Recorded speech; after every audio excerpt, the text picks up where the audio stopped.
jaloko marwa en Belinda Phillips nyinga Lydia Hokeo. Jariyo kamoti ng'apisa marobila oyangeni owito ngimagi e tulo manyomuoche boma ma Homa Bay e kinde romo mar linda mwananchi kamoko 54 bende nyoyudo hinyruok mopogore opogore ka nyamburko auchiel nyowang' e kinde tulono. Kaka reporter marwa e kaunti ma Homa Bay Ali Abich lero, jopiny ma Homa Bay okwayo siasa mar kwe mar thiro tulo kod njore manyoro no oneno e kaunti no ma Homa Bay.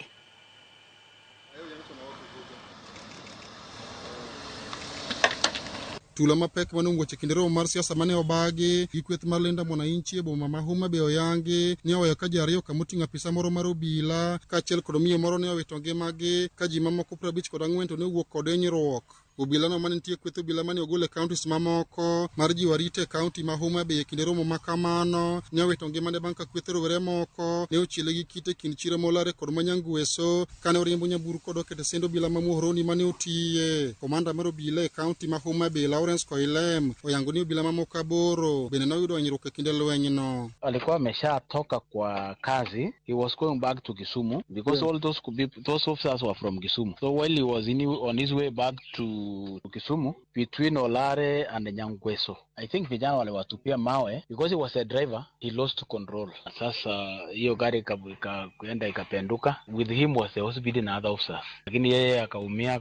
Sasa ameenda kupass on akiwa Kisumu akitipiwa. He was driving the vehicle. Sasa kapigwa kabisa. Askari 8 wamekuwa injured in total. Mmoja wa APS baada huko Kisii alikongwa juu ya chicho.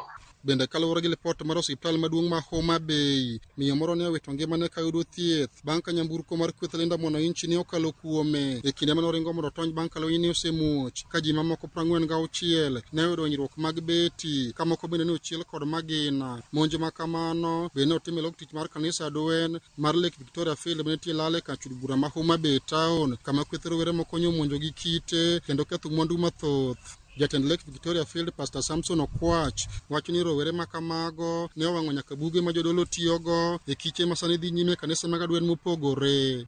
Jomanyo riot kuondegi odonjo ofiswa motoyo ofis ketho otoyo geche okwalo gik moko e igi makoro weg gechego kaka timre onge. Koro wawuoro ni to ka ma ji ong'en mana ni kar kanisa kendo nitie signboard manyiso ni ma kar kanisa, ang'o momiyo gik makamago nyalo timore madonj ka. Ok wamor gi siasa manyotimore nyoro nikech oweyo ka kumwanya tiye koro onge. Koro mano en gima rach. Kada joyalo mag kitepe manyokelo report koa e kiche gigegi nokaw owang' gi mach gionge lewni makoro ginyabedogo. Fise wato gik moko koro waonge kata kama wanyalo tiye. Ang'o momiyo gik makamago nyalo timore? Siasa inano wa condemn kabisa. Moko kuom jopiny okwedo tulo makamano ka gijiwo siasa mar kwe motelo ne yiero mar 2027. Siasa en gima biro to dhi. Koro gik motimore Homa Bay ok ber. Nikech rally manotimore Homa Bay Town ne en rally manotim gotieno. Koro rally magotieno gimoro amora nyalo wuoke. Ok wang'eyo kama ne attack nyalo wuoke. Siasa ni kadhi mbele kamae biro miyowa wabiro bedo maonge nyithindo. Nikech itiyo gi nyithindo matindo mwanyuolo kaka jonyuol, nyithiwa hinyore oko ka. Omiyo nakwa jotendwa duto te giwuok e chama achiel mar ODM giwe kelo koko ka gin wach moro gilos kendgi. Wan gi dwaro mar mondo wabed kanyakla kaka oganda mondo wadhi e lojni kaka oganda.